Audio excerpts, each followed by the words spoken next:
So this is National 5 Homework 11 hints.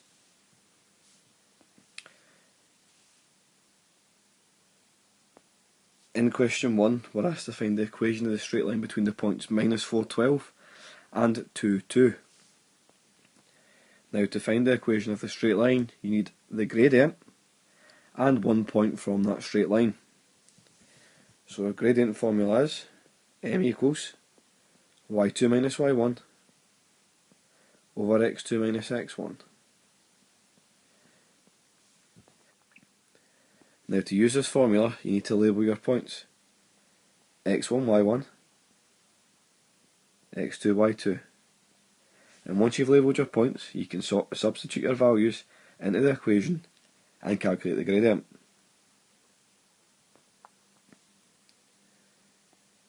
Once you've calculated the gradient, we need to calculate the equation of the straight line. Now because we don't know the y-intercept, we need to use the formula y minus b equals m bracket x minus a. So you'll take your answer for the gradient and stick it in there, and then we can take any point on that line. I'll take 2 2 minus 2, sorry, and call that a, b. So substitute that into your equation and find the equation of that straight line. In question 2, we're asked to evaluate 81 to the power of negative 3 over 4. Now we want to deal with the negative power first. Because it's a minus power, we can rewrite that as 1 over 81 to the power of 3 over 4. Okay, so a negative power can be rewritten as 1 over 81 to the power of 3 over 4. And I'll let you solve that one from there. In question 3, we're asked to simplify the expression 8x to the power of minus 3 times 3x to the power of minus 5, all divided by 6x to the power of minus 4. So, to start off this, you'd be looking to tidy up the numerator. Now we're multiplying, that means you multiply the coefficients, which are 8 and 3. So 8 times 3 gives you 24. And because we're multiplying, we add the powers.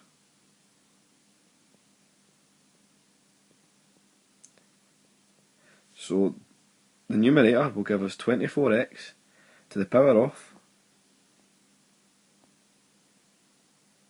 minus 3 plus minus 5. And that's still divided by 6x to the power of minus 4. So now that we're dividing, when you divide the coefficients, so 24 divided by 6, and we subtract the powers. So when you're multiplying, you add the powers, and when you're dividing, you subtract the powers.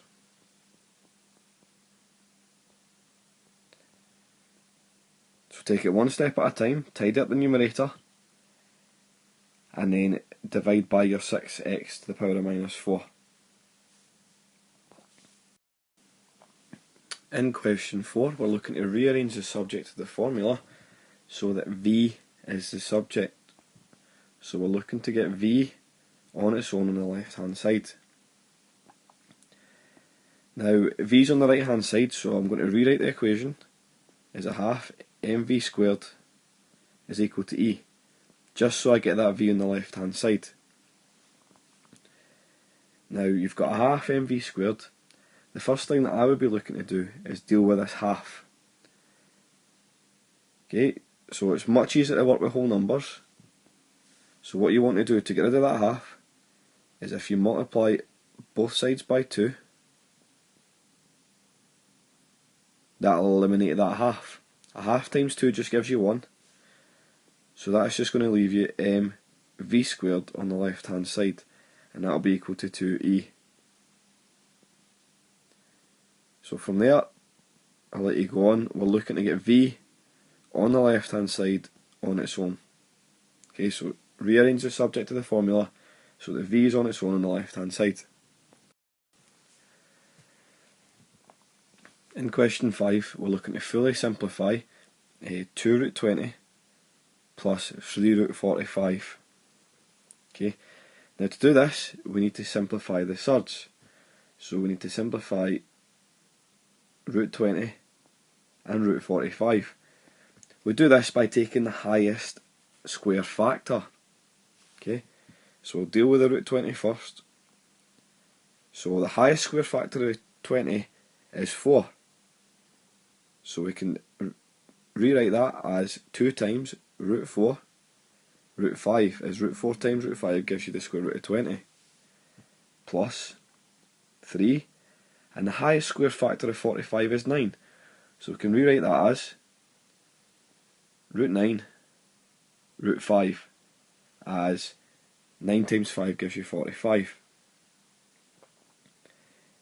The next step is you want to simplify your surds. So if you can simplify that anymore, then do that. Okay, so the square root of 4 will simplify, the square root of 9 will simplify. And because they both end in root 5, you'll be able to add your answers together because they have the same root.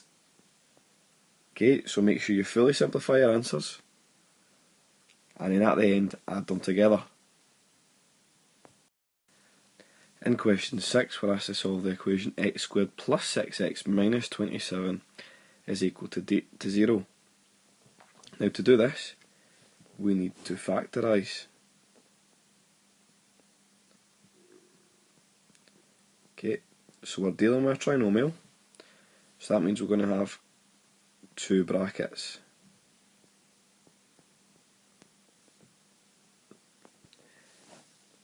So once you get what's in each bracket, that must mean that one of these brackets is equal to 0.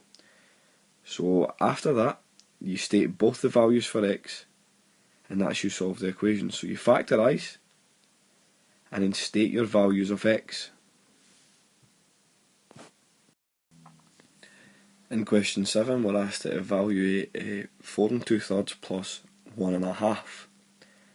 Now to do this, we need to turn both numbers into improper fractions. We do that by timesing the big number by the denominator and adding it to the numerator. So 4 times 3 is 12, plus your 2 is 14, so that gives you 14 over 3, plus 2 times 1 plus 1 is 3 over 2.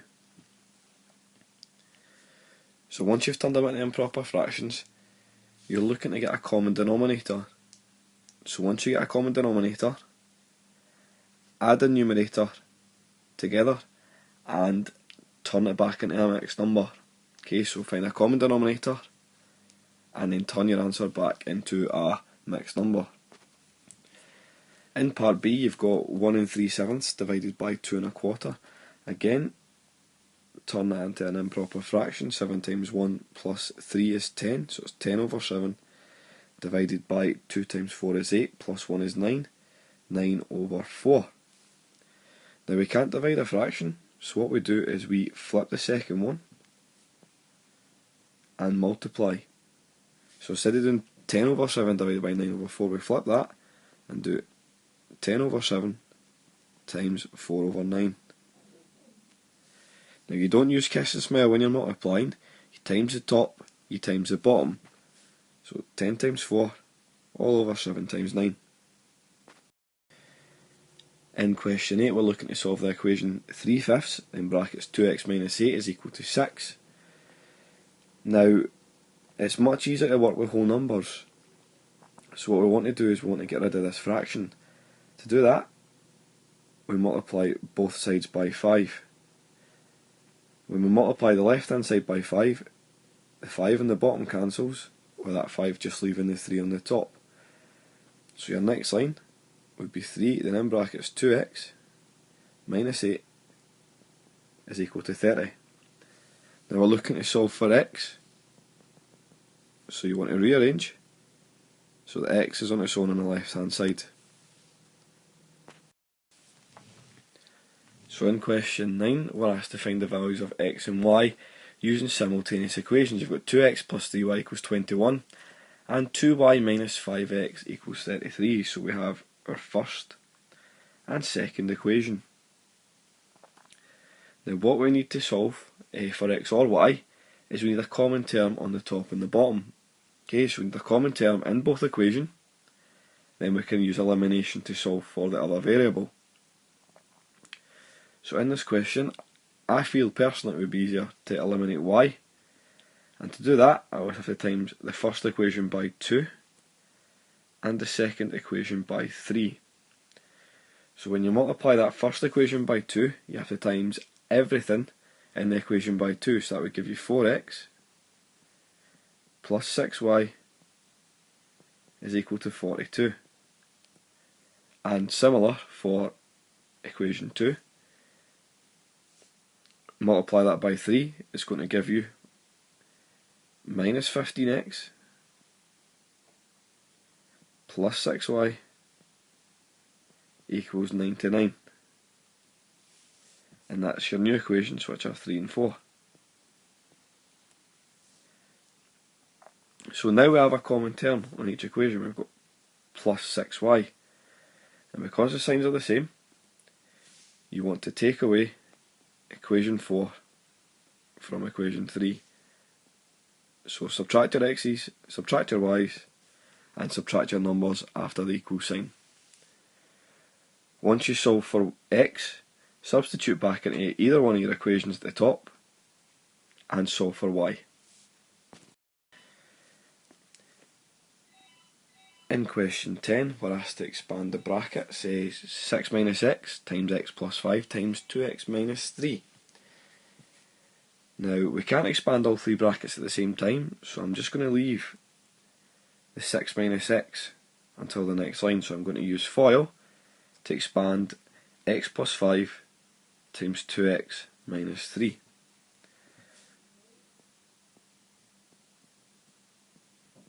So I'll leave the 6 minus x, using FOIL, times our firsts, our outers, our inners, and our lasts. And that will give me a term starting off with 2x squared. Okay, so once you use FOIL, you put your answer in here. Now because you'll have 3 terms in the second bracket, you can't use FOIL again. So what you have to do is you have to multiply each number by 6, then multiply each number by minus x, and then tidy your answer up. Okay, so use FOIL for the first part, then you multiply each term in the right hand side bracket by 6, and then by minus x, and then tidy your answer up.